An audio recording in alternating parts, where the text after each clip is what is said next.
19ഓളം വിവിധ പ്രോക്സി ഗ്രൂപ്പുകൾക്ക് ചെല്ലും ചെലവും ആയുധങ്ങളും നൽകി പശ്ചിമേഷ്യയിലെ വിവിധ രാജ്യങ്ങളിൽ ഇസ്രായേലിന് നേരെ ഉന്നം പിടിച്ചുകൊണ്ട് ഇറാൻ തയ്യാറാക്കി സജ്ജമാക്കി നിർത്തിയിട്ടുണ്ട് എന്നാണ് കണക്കുകൾ വ്യക്തമാക്കുന്നത്. ഏറ്റവും ആധുനികമായ സാങ്കേതിക വിദ്യകളോടുകൂടിയുള്ള ഡ്രോണുകളും ബാലിസ്റ്റിക് മിസൈലുകളും വിമാനവേധ കപ്പൽ വേധ മിസൈലുകളും ഈ വിഭാഗങ്ങളുടെ എല്ലാം കൈകളിലെത്തിക്കുന്നത് ഇറാനാണെന്നാണ് റിപ്പോർട്ടുകൾ സൂചിപ്പിക്കുന്നത്. കഴിഞ്ഞ ദിവസങ്ങളിൽ ഹൂത്തി വിഭാഗം ചെങ്കടലിൽ ഒരു ഇസ്രായേലി കപ്പൽ തകർത്തത് കപ്പൽ വേധ ബാലിസ്റ്റിക് മിസൈൽ ഉപയോഗിച്ചുകൊണ്ടാണ് എന്നാണ് ഹൂത്തികൾ അവകാശപ്പെട്ടത്. ഈ മിസൈലുകൾ അവരുടെ കൈകളിലെത്തിയത് ഇറാൻ മുഖേനയാണെന്ന് വ്യക്തം. ഇസ്രായേലിനു പിന്നിൽ അമേരിക്ക നിലയുറപ്പിച്ചപ്പോൾ ഇസ്രായേലിനെതിരെ പോരാടുന്ന വിവിധ ഗ്രൂപ്പുകൾക്ക് പിന്നിൽ ഇറാനും നിലയുറപ്പിച്ചു. അടുത്ത കാലത്തായി ഇറാൻ ബാലിസ്റ്റിക് മിസൈലുകളുടെ നിർമ്മാണം വർദ്ധിപ്പിച്ചതായും അതിനായി നിർമ്മാണ കമ്പനികളെ വലിയ തോതിൽ വികസിപ്പിച്ചതായും വാർത്തകൾ വരുന്നുണ്ട്.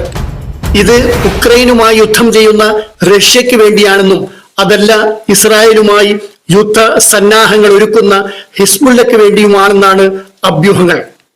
ഊർജ മേഖലയെ കൂടുതൽ പ്രവർത്തനക്ഷമമാക്കുന്നതിന് വേണ്ടിയാണ് ആണവ സജ്ജീകരണങ്ങൾ തങ്ങൾ വികസിപ്പിച്ചെടുത്തത് എന്ന് ഇറാൻ പറയുമ്പോഴും ഏത് സമയവും ആണവായുധം നിർമ്മിക്കുവാനുള്ള പ്രാപ്തി ഇറാൻ കൈവരിച്ചിട്ടുണ്ട് എന്ന് തന്നെയാണ് ഇസ്രായേലും അമേരിക്കയും വിശ്വസിക്കുന്നത്.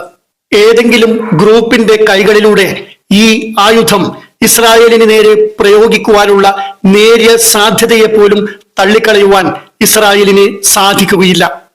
ഇസ്രായേലിനെ സംബന്ധിച്ചിടത്തോളം ഹമാസോ ഹിസ്ബുള്ളയോ ഹൂത്തി വിഭാഗമോ മറ്റ് ഗ്രൂപ്പുകളോ യഥാർത്ഥ ഭീഷണിയല്ല. എന്നാൽ യഥാർത്ഥ ഭീഷണി ഇറാനാണ് എന്നതാണ് വസ്തുത.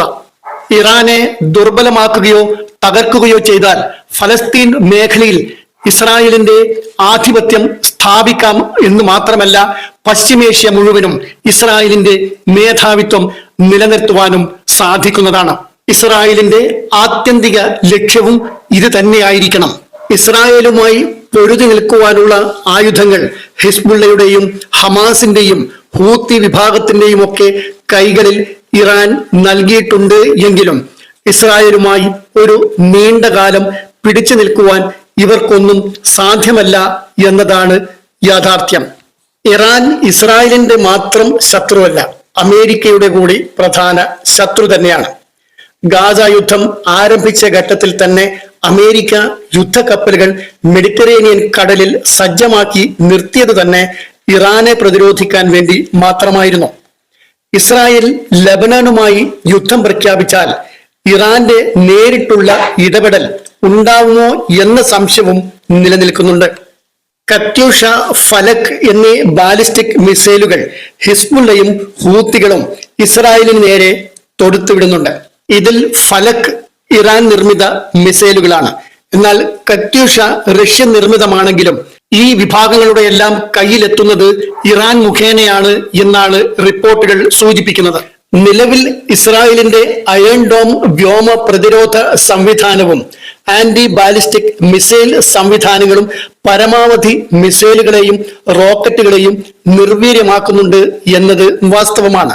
അത്ര നിസ്സാരമല്ലാത്ത പ്രത്യാഘാതങ്ങൾ ഉണ്ടാക്കുവാൻ കെൽപ്പുള്ള കത്യൂഷ മിസൈലുകൾ ചെറിയ ഭീഷണിയല്ല ഇസ്രായേലിന് ഉണ്ടാക്കുന്നത്. ഹിസ്ബുള്ളയുമായി തുറന്ന യുദ്ധത്തിൽ ഏർപ്പെടുവാൻ ഇസ്രായേൽ മടിച്ചു നിൽക്കുന്നതിന്റെ രഹസ്യം തന്നെ യുദ്ധത്തിൽ ഇറാന്റെ നേരിട്ടുള്ള ഇടപെടൽ ഉണ്ടാകുമോ എന്ന ആശങ്ക തന്നെയാണ്. അമേരിക്കയുടെ സഹായത്തോടുകൂടി ഇസ്രായേൽ സൂപ്പർ സോണിക് മിസൈലുകളും ഹൈപ്പർ സോണിക് മിസൈലുകളും രൂപകൽപ്പന ചെയ്യുകയും വികസിപ്പിച്ചെടുക്കുകയും ചെയ്തിട്ടുണ്ട് എങ്കിലും ഇതേ ആയുധങ്ങൾ ഇറാന്റെ വശവും ഉണ്ട് എന്നതാണ് ഇസ്രായേലിനെ അസ്വസ്ഥമാക്കുന്ന ഒരു വസ്തുത. ഇസ്രായേലിന്റെ എയറോ ഹൈപ്പർസോണിക് ആന്റി ബാലിസ്റ്റിക് മിസൈലുകളെ തകർക്കുവാനും ഇസ്രായേലിന്റെ വ്യോമ പ്രതിരോധ സംവിധാനങ്ങളെ ഭേദിക്കുവാനും ഫത്തേ ഹൈപ്പർസോണിക് ആന്റി ബാലിസ്റ്റിക് മിസൈലുകൾ ഇറാനും മറുഭാഗത്ത് സജ്ജമാക്കി വെച്ചിട്ടുണ്ട്. 4 മിനിറ്റുകൾക്കകം ഇസ്രായേലിനെ ആക്രമിക്കുവാനും വലിയ നാശനഷ്ടങ്ങൾ ഉണ്ടാക്കുവാനും കെൽപ്പുള്ളതാണ് ഈ ഫത്തെ ആന്റി ബാലിസ്റ്റിക് മിസൈലുകൾ. ഹിസ്ബുള്ള അതിർത്തിയിൽ ആക്രമണം ശക്തിപ്പെടുത്തിയിട്ടും ഇസ്രായേലുമായി തുറന്ന യുദ്ധം പ്രഖ്യാപിച്ചിട്ടും ഇസ്രായേൽ വലിയ പരിഗണന നൽകാതെ പ്രതിരോധത്തിലും ചെറിയ പ്രത്യാക്രമണങ്ങളിലും ഒതുക്കി നിർത്തി മറുഭാഗത്ത് ഹമാസിനും ഗാസയ്ക്കും നേരെ ആക്രമണം ശക്തിപ്പെടുത്തിയത് ആണവായുധം കയ്യിലുണ്ടെന്ന് സംശയിക്കുന്ന ഇറാനെ ഭയന്നുകൊണ്ടാണ് എന്നാണ് സംശയിക്കേണ്ടിയിരിക്കുന്നത്. ഹിസ്ബുള്ളയുടെ വെല്ലുവിളികളെ അതേപടി സ്വീകരിക്കുകയാണെങ്കിൽ ഒരു തുറന്ന യുദ്ധത്തിലേക്ക് കടക്കുകയും 4 ഭാഗത്തു നിന്നും ഇസ്രായേലിന് നേരെ പ്രത്യാക്രമണങ്ങൾ ഉണ്ടാവുകയും ചെയ്താൽ അത് ഇസ്രായേലിന് പ്രവചനാതീതമായ നാശനഷ്ടങ്ങൾ ഉണ്ടാക്കുമെന്ന ഭീതി തന്നെയാണ് ഇസ്രായേലിനെ വലിയൊരു യുദ്ധത്തിൽ നിന്നും പിന്തിരിപ്പിക്കുന്നത്.